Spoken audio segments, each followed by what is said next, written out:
Hi guys, today I'm going to be doing something just a little differently. I went ahead and bought a Sentro knitting machine. I don't know about you, but on my TikTok, Instagram, Facebook, it's been so popular, and this is actually my second machine. I bought one before, but it did break a little, so I bought another one. And the price wasn't too bad. I think I got it for around 60 bucks. And I wanted to do something differently by taking an unboxing video and sharing how I assemble it, and maybe even show you how I make something from the machine. So without further ado, just gonna open the box and assemble all the parts in the next clip, and then we can see how we can put it together. So once I open the box, I have my Sentro machine here, some instructions on assembly, 4 balls of yarn, 4 suction cups, screwdriver, 3 tapestry needles, and a crochet hook. And this is for the tension of the tension tool, I guess you call it the tensioner. And last but not least, the legs of the machine. And I also do have the screws here. So what I'm first going to do is I'm going to attach the legs. So I'm going to just flip this over, likewise. And one thing I noticed is that some Sentro machines say Sentro, some say Jam It, but I think they all are the same. They have the same pegs and whatnot. So that's something I noticed, but I don't think there's too much of a difference. I never had a Jam It. I've only had a Sentro, so I can't really speak much on the efficacy of it, but that's what I've had so far. No complaints so far. And so we're going to start putting the legs in. So putting the legs on is pretty straightforward. The process of putting the legs on is pretty straightforward. So I'm just gonna first just pop them all into place. And then once I do that, then I'm going to screw in the legs. Okay. One thing to note is you can put the suction cups on the machine. I'm going to choose not to, just because it's a preference for me, but the suction cups do work on certain surfaces, so keep that in mind. All right, so the first thing I'm going to do is I'm going to take my screwdriver and my screw, likewise. And one thing I really like about this is that the screwdriver and the screw are kind of magnetic, so it's kind of helpful in terms of putting it in the machine. I did have some trouble trying to get into the hole at first, but after a few tries, it becomes easier. So don't worry if you're struggling at first. So I'm just gonna screw that in until I feel like it's secure enough. And I'm gonna go ahead and move on to the next leg. Take my screw, attach it to the screwdriver, and do the same thing again, trying to get in the hole. I'm literally shaking. Okay, 2 for 2, let's go, let's go. So I'm just literally doing this for each leg.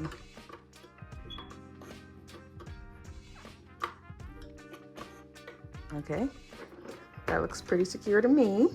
We're gonna find out after I finish. All right, hopefully we're gonna go for 3 for 3. Let's see. Again, I'm putting it together, finding the hole. Oh, I jinxed myself. All right, let me try again.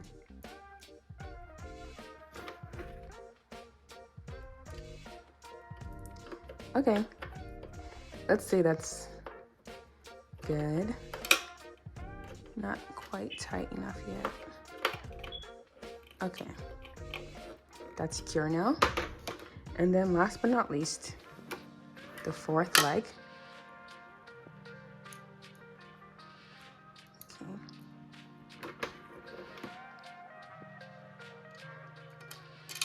Oh no. Try that again. Mistakes happen. It's okay. All right. And go in the hole. Yep, now I'm struggling.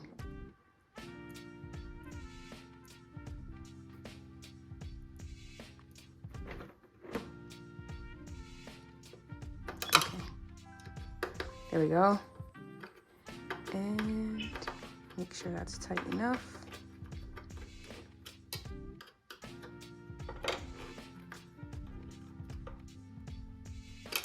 Good. So everything seems to look secure. I'm just gonna double back and see if I need to tighten anything else.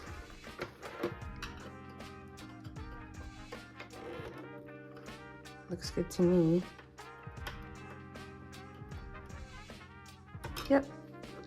So once I have all my legs attached, like I said earlier, you can put the suction cups on. I'm going to choose not to because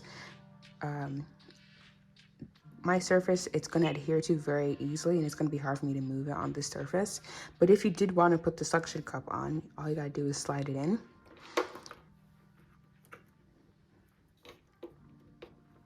And I found that I personally am not able to slide it in all the way. I'm not sure if that's my issue or that's the design of the machine, but it's right here at the edge. And once I flip it over, this is how it adheres. It's pretty tight, so I'm just gonna take it off. But if you want to put suction cups on, go ahead, put them on all 4 legs if you want. It'll definitely keep your machine in place depending on the surface of your surface. Okay, we're almost done. So now it's time to just put on the tensioner, and you want to make sure it's on the right side. This is the wrong side. This is the right side that I found. And I'm just gonna, there's a hole here and then on this side as well. So I'm just gonna put the hole in first on this right side and then try and squeeze it in.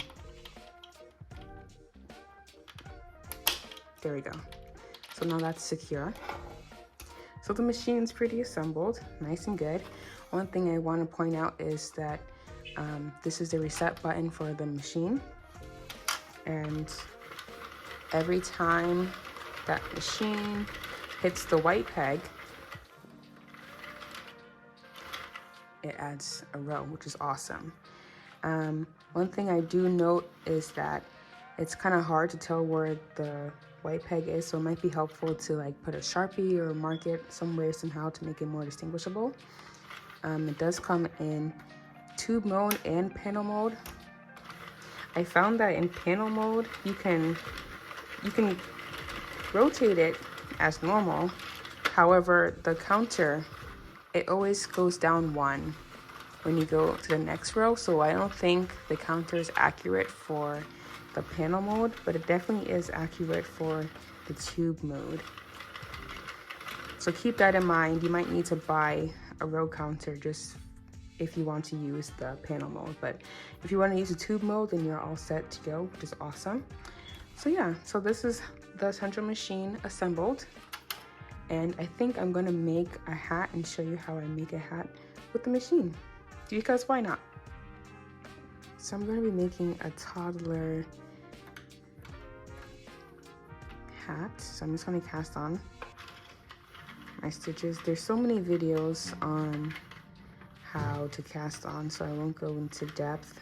I'm just testing out the machine. So,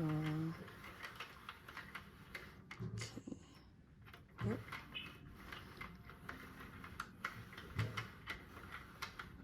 All right. And I'm going to be using a tight tension.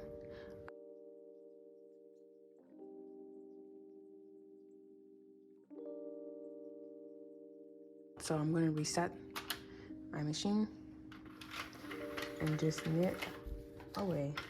That's your mom.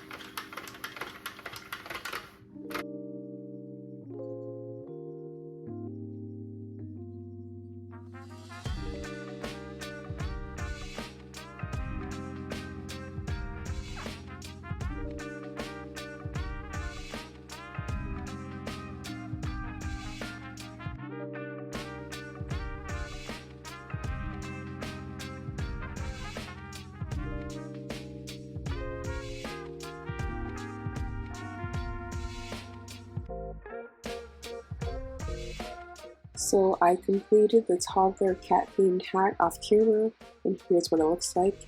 If you want a tutorial, just comment in the comment section below and I can do that for you. Other than that, thanks for watching.